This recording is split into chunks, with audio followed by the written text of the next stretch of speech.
It's excellent to have Diane Acevedo with me today, fellow Boricua. How you doing? Bien, ¿y tú? There we go. So tell us where you're from. Where'd you grow up? Where were you born? Yeah, I was born in Isabela, Puerto Rico. Okay. My family lived there until I was 12. And then from there we moved to Florida. What part of Florida? Kissimmee. Okay. I went to junior high and high school in Kissimmee. And Don't we call Orlando Puerto Rico number 2 or San Juan number 2 or something like that? Absolutely. It's the New York for us. Yep. Okay. Little Puerto Rico. At that time, this is 1994. So at that time is very less populated with Hispanics. Sure. But now it's definitely a big little Puerto Rico. If you don't speak Spanish, yep. Estás perdido. Exactly. Right? Okay, cool. So when did you arrive here in Utah? 2000, June 2000, I came out here for school. Upon graduating university? High school. Okay. Where'd you go to school? UVU. UVU, cool. So that's your alma mater all the way through, because you did your graduate work there as well, right? That's right. Okay. So I started, when I first got here, I started at UVU, and then soon after got married and stopped going to school because I started having kids. But yeah, I've been here 23 years. Love Utah? I love Utah, but winter Tough. is a little tough for me. I'm the same. It's a little long. Same. Yeah, it's long. Do you ski, snowboard, or? No, I'm not very, I've tried. I'm not very good at it, but my kids are pros. That's cool. And then how many kids do you have? 4. 4 kids. Okay. And oldest being how 22. Many? 22. 22, 21, 16, and 15. Wow. So you're almost an empty nester with those ages. Yep. And are they going to school? Are they working? What's going on in their lives? Yeah. So my 2 oldest are going to school and working. They're both moved out. So kind of hard, that transition. Parenting adults is a different experience, but I love to see them thriving. And then I have 2 high schoolers, one that's a senior graduating this year and one that's a sophomore. Got it. Okay. So you're a busy mama. Yeah. And when you did your master's degree, what was your concentration? What did you focus on? It's a master's in business administration. So I originally moved to Utah to go to school, but stopped going to school and started having a family and still worked. I've always worked to help support my family. But then in 2012, I decided to go back to school because I was putting my husband through school through those years and raising my kids. And I got my undergraduate degree in secondary education and Spanish literature out of UVU with a minor in international studies. And I graduated in 2015.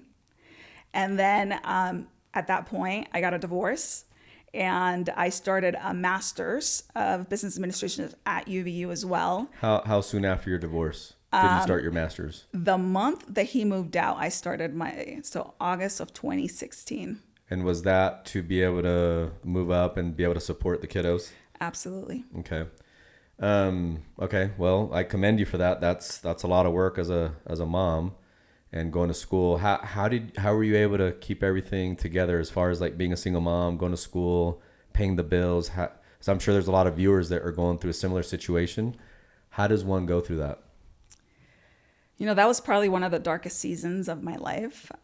Going through a divorce, I think people don't realize is really like a death. You're mourning that person. You're mourning what the entity of your family is. And I was working at that point at a law firm as a litigation paralegal. And I was also their compliance manager. And I was working 65 hours a week. Wow. I went to school. I was doing the full-time program. So by the way, when you do the math, yeah, 65 hours a week, that leaves you with only 100 hours left for your time. There's 168 hours in our weeks. So 103 is the balance. That's a lot of time at work. It is a lot of time. And I was going to school Tuesday and Thursday nights from 6 to 10 p.m. And my kids were little. My youngest was 6. My oldest was 11 and a half. That's crazy. So school, work, just eating up those hours. Man, keep going. Okay, keep going. And, it was a new, it had just happened. So the kids were mourning that, really focusing on their mental health and providing. I was in a fight or flight mode for 2 years. And I look back and people ask me like, wow, how did you do that? I genuinely it's superhuman, right? And it wasn't me. I had my hero, which is my mom, there when I wasn't able to be there. So the nights that I had class, my mom would come and stay with my kids. And my older two kids, Jared and Maven, they're the mom and dad while I was gone, to the little sisters. And they became really independent really fast, which is something I carry a lot of shame and guilt for, because as a parent, you only want to provide and take care. But it was, if I didn't do that. And then at that time, my ex-husband, was trying to figure his life out. And so he wasn't really in the picture. So it was solo. I had full custody. And in order to make up some of that income, I would clean offices at night when the kids went to bed. So I would pull all-nighters for 2 years, probably 3 times a week, just so that I can study. So I have crawled my way out of that. Wow. No, that's superhero at its finest. Like that's insane. So props to you for making that happen. I think that just shows the love and the passion that you have for your children and for life, because you want a better life. I know that we have that immigrant mentality. Sure, Puerto Rico, which is where I'm from and where you're from. In fact, our families, the town Isabela is right next to San Sebastian, where my family's from. Even though we're an associated republic of the United States of America, we're U.S. citizens. When you go to Puerto Rico, in 2 seconds that it's not like one of the 50. Right. It's its own country with a lot of ties to the U.S.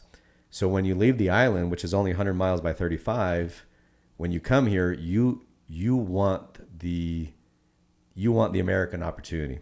Absolutely. You want to live the American dream. You're not going to come here and just be lackadaisical about it. You're going to go all in. So that fighter mentality, that immigrant mentality, that's in full effect. And I can see it right here. Like, here's living proof of it. Thank you. Working those, 65 hours in the office, going to school, and then working that night shift to make ends meet as a single mom. Man, that's a lot of work. But what you become through it, like anything that's thrown your way now, I'm sure you can attack it with no problem at all. And that's what a lot of people don't understand is being a mom and being, what you've done, like it's better preparation than anything that you can face in the C-suite. Period. End of story. Absolutely. So as you're going to school, like, did you go with like, I have to make this thing happen. That intensity was there, survival mode, fight or flight. Like what carried you through school? And I know that if you look back, it might be a lot of haziness because it's like, how did I make this thing happen? But what was the overall mentality when you were in there day in and day out? I was determined to break the cycle. I come from a family that very low social economics. We were poor. And sometimes you say poor and people are like, oh, okay. Yeah. So define poor. What is poor? I mean, we grew up where my mom we would have white rice and white rice with corn. And my mom would let us eat, and that's all we had to eat. We grew up having holes in our shoes. Our car had big holes, and we joke around now. Now it's a joke, right? But it was a hunter green Volkswagen in Puerto Rico, and la salitre. So because of the ocean, the salt eats the metal of the vehicle. And this is an old vehicle. So the back seat of the Volkswagen, the entire back didn't have a floor. So there was a cardboard, and we would have to hold our feet up like that so that we wouldn't obviously hurt ourselves or get wet. And Era el carro de los Picapiedra, the Flintstones, right? Exacto. And so I knew my entire life how to go hungry, how to go without, how to do with bare minimum. And when we moved to Florida, my dad is a drug addict and an alcoholic. So we had a really rough childhood. And when we moved to Florida, my mom finally divorced him and, snapped out of the toxic relationship that she was in. And that was the best thing that ever happened to us because we never went hungry again. But I remember that transition. She was working 2 full-time jobs just so that she could provide for us. But when we left and separated from my dad, we were homeless. My brother, sister, and I and my mom slept in the car for 3 weeks behind the Winn-Dixie in Poinciana. And as a 9th grader going through that, it's hard, and my mom would drive us to Cypress Point Resort was where she used to clean as a supervisor of housekeeping. And we would shower there and we would sleep in the car. And we did that until she had enough money to get an apartment. Wow. So my finding myself in a similar situation, going through a divorce and struggling, was my a way that I found grit to pull through to break the cycle. I was determined that my kids would not live through what I lived through, and I just wanted to do them justice and do better for them. You were like, this ends with me. Absolutely. This ends here. I'm not going to be a victim or a person of those victim. You weren't a victim. Like That's you, right. You're a hero through your entire journey. Sleeping behind the Winn Dixie in a car, you're still a hero because you chose to make the best of it, and you chose to just say, this is what it is, and I'm going to move forward. So you've been a hero your entire time, but you wanted to be the one breaking the cycle, saying, no more, no más. more. This ends with me. My kids are going to have a better opportunity. I didn't come here in vain. I'm going to make this thing happen. I'm my own superhero. That's right. I'm going to bet on Diane Acevedo. I don't need anybody else to come in here and save the day for me. I am my own superhero, and I'm going to show my superpowers to the world, and I'm going to break these cycles. So that's an absolutely beautiful story. And a lot of the lessons learned is quite often the things that we take for granted on a daily are the exact same things that other people are praying for. Like if you go to a gas station right now and you don't find your brand of bottled water, you get upset. Oh, they only have Arrowhead or Dasani. They don't have my Fiji or my Voss, right? But what are we doing? What are we thinking? Like people around the world don't have food. They don't have shoes. They don't have shelter. And that's the vast majority when you really look at the stats. So we have to be grateful for what we have before it becomes what we had. And, I think you're in honor of that. So not only are you an inspiration to your kids, you unknowingly are an inspiration to everybody viewing now and for the generations to come. So that's a beautiful thing. So you're a superhero. And that's why we're highlighting you today. Thank you, Jeff. That means a lot. I struggle with imposter syndrome because I feel like I'll tell you this right now. Yeah. There is zero imposter in you and Diane Acevedo. There's zero. And nobody can tell you otherwise. They can say it, but they're entitled to their own opinions, but they're not entitled to their own facts. You are a superhero. There's no imposter here. I really appreciate that. I remember my mom is such a simple woman. I'm a first generation student. So I feel like I'm doing all these firsts to try to progress and break the cycle. First generation student, first getting obviously a master's degree. I was the first child that got married. I really wanted that family entity, the safety net. And all of these things that I keep trying to, that I see others doing, but no one in my ecosystem has done. And I don't know how to go about doing it.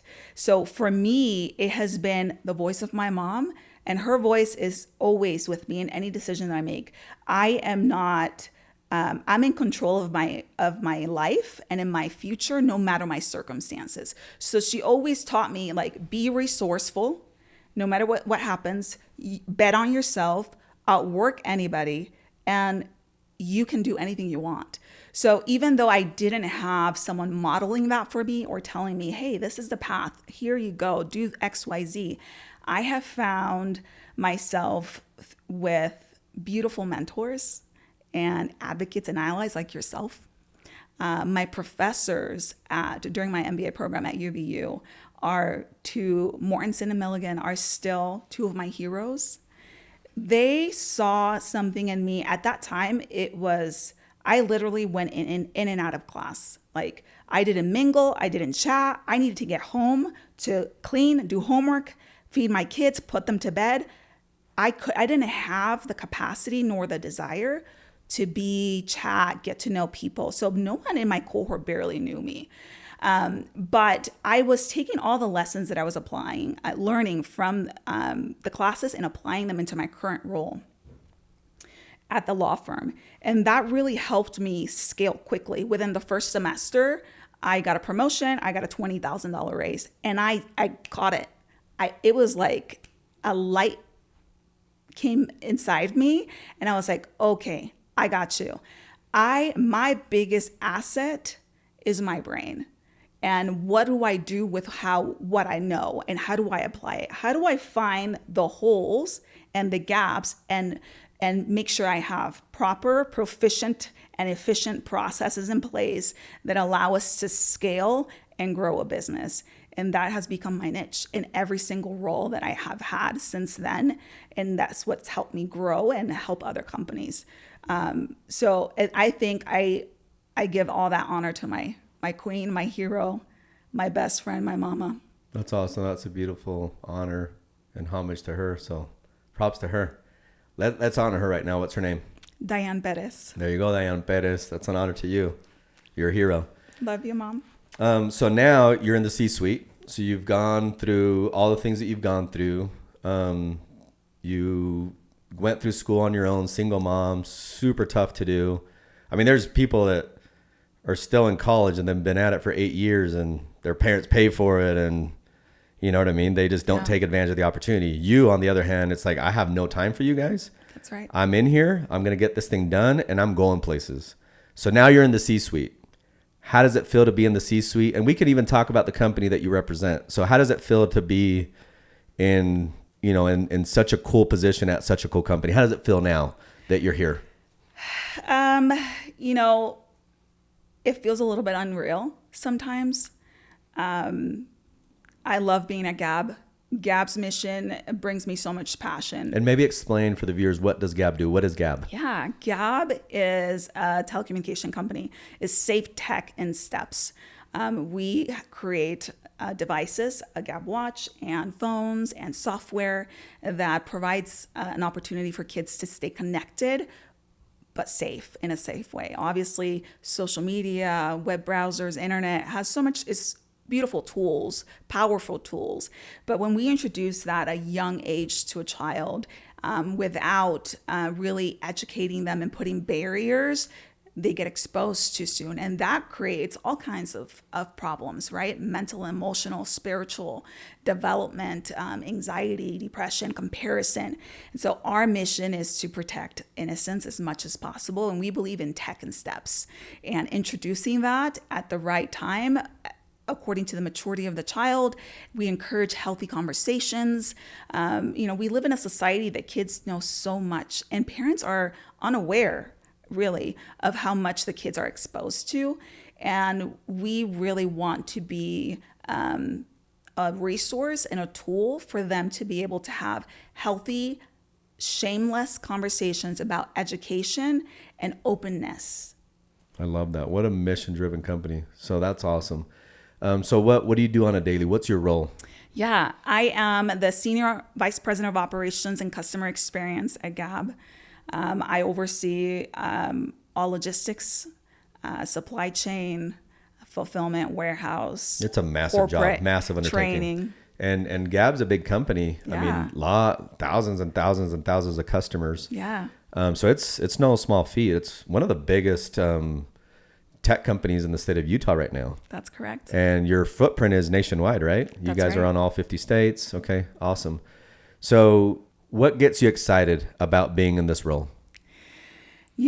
I dreamt of this, of being in the C-suite, only because I really wanted to have a voice as a female in an industry that's male dominant, telecom, but any industry, a female minority in a C-suite or in a table where you can have a voice and make decisions.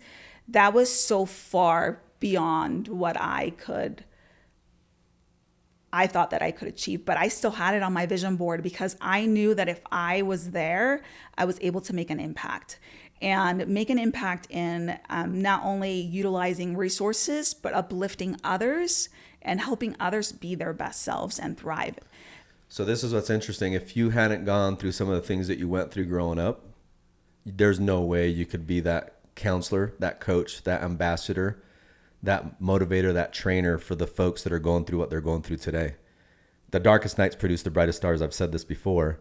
So you going through it in the moment, it sucks. It's a suck sandwich. Yeah. But by you going through it, it's actually a blessing because you went through those hardships that others maybe have been through. So they haven't learned those lessons. They haven't been through that refiner's fire. So now when you're dealing with C-suite stuff, it's probably not that difficult for you from what you had to deal with in the past. Absolutely. You're 100% right. In the C-suite or in any boardroom, your job is to problem solve, to drive mission, drive goals, execute, and problem solve. And I've been problem solving since I was 5 years old. I remember, in Puerto Rico, flushing my dad's little cocaine bottle in the toilet because I knew that when he took it, we would get hit, right? And so that really has, my entire life has been a form of how do I maximize my current resources and exceed and excel. And I know how to do that. I know how to run a business really lean, very profitable, and very, lean in a way not only that drives efficiency, but monetarily to protect the profit margins. Yeah, this is what's interesting. When companies or families have so many resources, quite often not a lot gets done. Constraint is what creates creativity. Absolutely. Because when you don't have all these things around you, you have to be creative. Mm-hmm. So I lived in the Dominican Republic for 5 years too, and you know this. How do kids play baseball? What do they play with? A wood stick. Yeah, broomsticks, whatever sticks, cualquier palito de un árbol que pueden encontrar, and then they're using bottle caps. That's right. So when they hit the bigs, they can see the baseball this big. They're hitting bottle caps this big because they didn't have the money to buy the baseballs. That's right. So lack of resources created the imagination and the ingenuity. So when they had these resources, they're like, oh, let's go. So I can see you with all these resources that Gab has, being here in the U.S., being in the C-suite, you're like, I could problem solve at age 5, and now I have these resources. I have a team. I have capitalization. I have a market segment. I have a product that people want and need. Like, my goodness, let's rock and roll. Absolutely. So that's beautiful. So a lot of these things that we've gone over, is it hard for you to talk about these things? Hard to talk about your divorce? Hard to talk about your dad being a drug addict? Has that been difficult?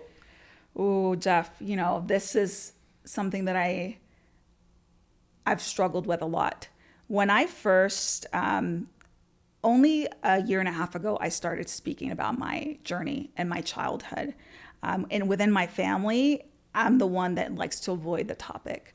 I never wanted it. And I remember my first post-graduate school job at Filevine. My boss did not know I was a single mom.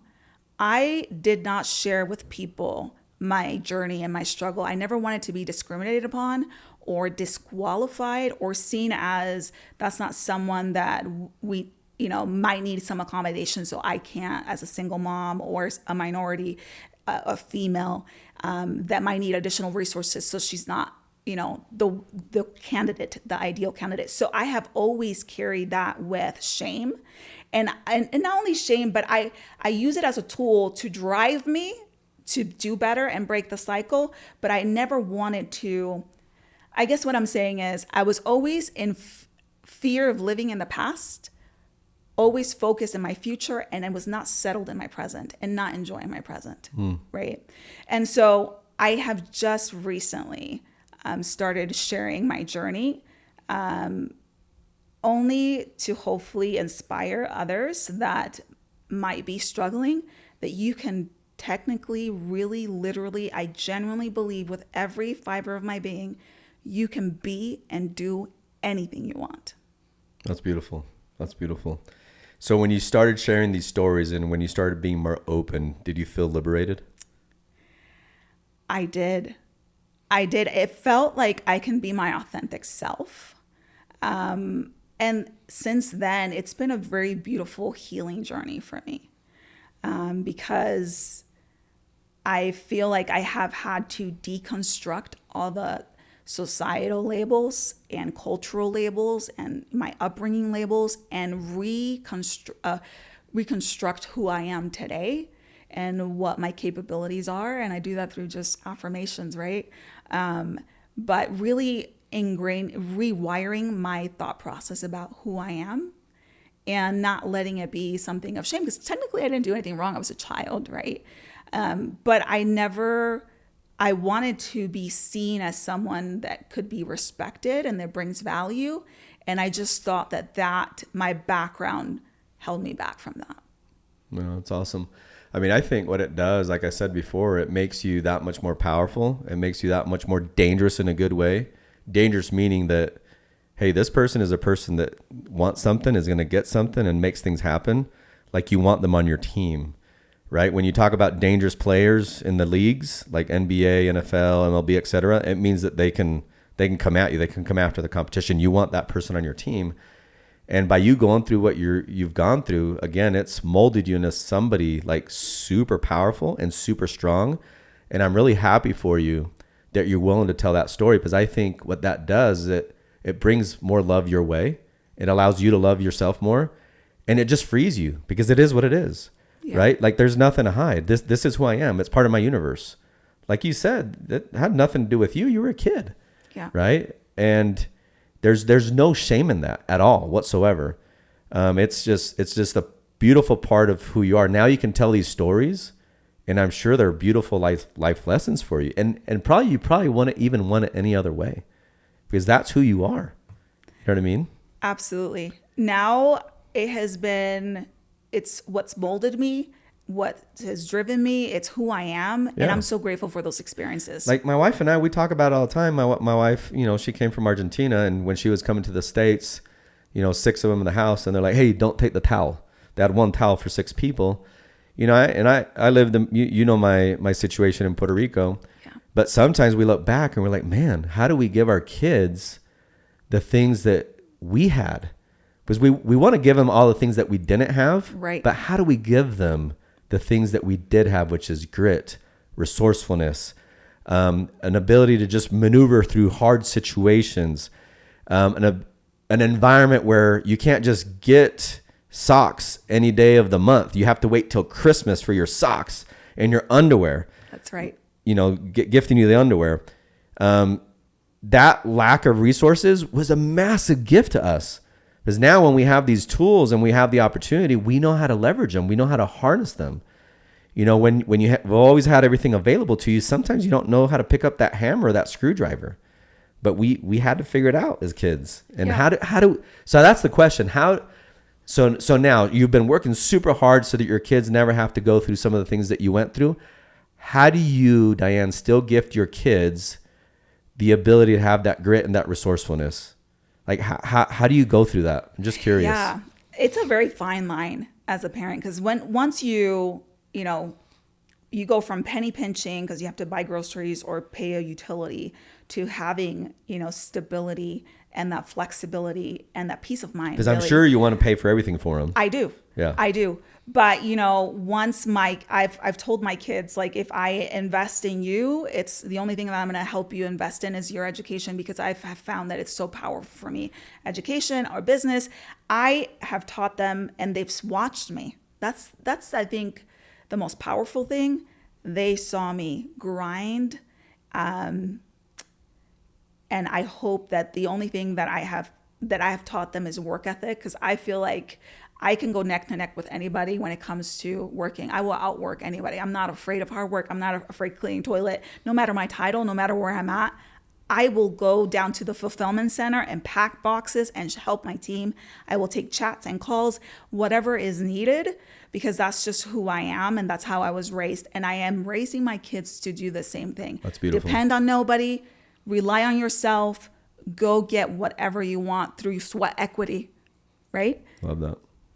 That's beautiful. What a beautiful lesson to teach your kids as a mom. So Diane, how's it been, you being in the C-suite? You have your MBA. Does the stigma of, hey, you're a woman, still take effect in today's workplace? I'm not naming any company specifically, but do men in the C-suite still fall back on the old rituals of treating you a little bit differently because of your gender? How does that work? What have you experienced? Because if you ask men that question, they're not going to give an honest answer. Mm-hmm. We have to advocate for change in a positive light. I'm not asking for a bailout or a handout or anything like that. I'm just asking for not even equality. I'm just saying fair opportunity. Fair does not mean equal. So how do you feel, like, honestly, with the role and what you're witnessing personally? Oh, I love this topic. I'm super passionate about this because there are so many incredible allies that are men, and I have worked with many of them that are advocates, like true advocates for women, meaning allow you to have a voice. But I've also experienced where I've been the only female in a boardroom or in meetings where people turn to me, other male peers turn to me and say, "Are you taking notes?" I'm like, "Are you taking your notes? I'm taking my own notes." Where I'm treated like I'm the secretary, right? And they might not see it that way, but it's such an ingrained unconscious bias sometimes where, we really have to remove ourselves from the picture and look inside. And how are we managing that, right? As females, are we engaging? Are we educating them in a respectful way where, my answer has been, I'm taking my own notes. Or perhaps when I give a suggestion and I'm dismissed or no one listens to me, but someone else says exactly what I said, and all of a sudden it's the bright idea. I've witnessed that. I've been, that has happened to me personally. And so for me, it has been, I have become very comfortable being uncomfortable and having really direct, hard conversations in a way that is productive. I don't see it as contention. I see it as I'm giving you feedback and I want feedback. Like, how can I be better at communicating so that we can move forward and move past this, and letting them know that came across to me as such, where I have had to be just really direct. Like, please don't address me in that way. It makes me feel this way. Yep. Because if not, they're going to continue doing it. And not because men are bad. I love working with men, and men are brilliant, and we all have our own roles. However, it is so innate and ingrained in some men that they are wildly unconscious of their behavior and words. No, it makes sense. And listen, we could have two reactions from viewers right now. Oh my gosh, another feminist. Oh my gosh, another equality talk. That's not the case. I know Diane really well. She's not a victim of that, right? You're just, and anybody that has a voice doesn't mean that they're a protester. Right. Like, and maybe you are a protester, but you're not one of these protesters at a whim. Like, this is a real thing. This is a real topic, and it's affecting you. And if you don't voice it, who's going to voice it? And it's not just for you, it's for your daughters and your daughters' daughters and their daughters' daughters' daughters. And the line keeps going. And thankfully people speak up, but I agree with you. And if it's important to you, it should be important to us. That's right.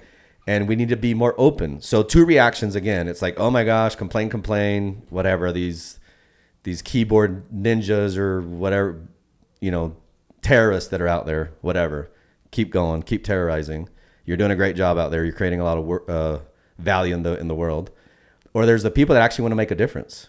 So I think it's worth making a difference for. I think there's enough value in it, and I think it's a fair request, and we can do better. So I think, what are some steps that we could take in the C-suite to improve upon this? What are some things we could do? I would say, one, speak up. If you see that a female... First I say it should matter to you. And absolutely, it should matter. Yeah. Two, if you see that a female is trying to share a thought and she's being spoken over, say, just 1 second, Diane is trying to say something. Or if someone... Like, I would attest to females, like, you need to really be comfortable speaking your truth. And you can do that in a respectful manner. You don't have to do that in a degrading or upset or screaming or crying, right? Because that's the stigma that we have. But you can say, hey, that really hurt my feelings, and it bothers me when I am spoken to that way. This is why, and this is how it's coming across. Perhaps your intentions are not there. However, this is how it's received. And so just being really comfortable having those conversations, I think is crucial for all of us, for us to speak our truth. I call it my 10 seconds of bravery. All I need is 10 seconds. 10 seconds to speak my truth. Mel and Robbins, then from right? there, yeah. And then from there, it just rolls, right? And if you have the intent to really mend the relationship and intention matters, then you can move forward and move past it. And one, you help them become better leaders and men in the workplace, and help women really confront the situations Yeah. and feel at peace with there is a change happening. Yeah. But we have to be part of the change Love as that. well. Love that. And I listen, and I know that if you were not at Gab, there's no way Gab would be dominating the way it's dominating today. Thank you. You're a massive part of the success of that company. And it's not just the company, but all the consumers that are using the product that are absolutely enamored with the product. And you're making a massive difference. So Thank you. it echoes into so many different lives and homes and everything else. So thank you for being brave.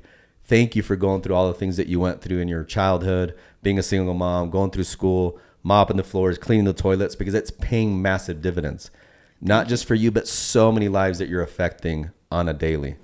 So the thing I want to end with is this. So you have the microphone now, you have a lot of viewers watching on many different platforms. Advice that you would give that 5 to 13 to 15-year-old Diane, what would you want to tell Diane? There's a lot of Dianes watching right now, or a lot of ladies or people in general, even men that have gone through similar situations. What advice can you give now being where you are?